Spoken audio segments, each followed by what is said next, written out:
Welcome! In front of me I have Amazfit Bip S Lite, and I'm gonna show you how to factory reset this watch by using the system settings.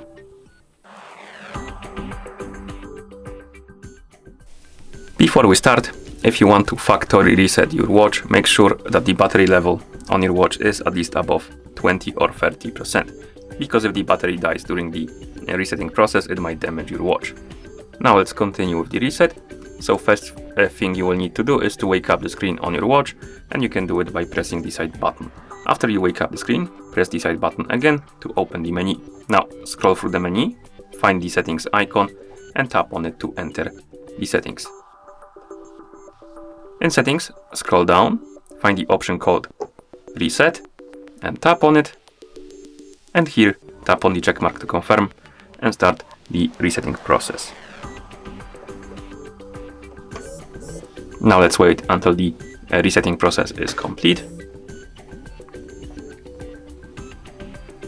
And once you see the list of languages on the screen, it means that the factory reset is complete. And that's how you factory reset this watch. Thank you for watching. If you found this video helpful, please consider subscribing to our channel and leaving a like on the video.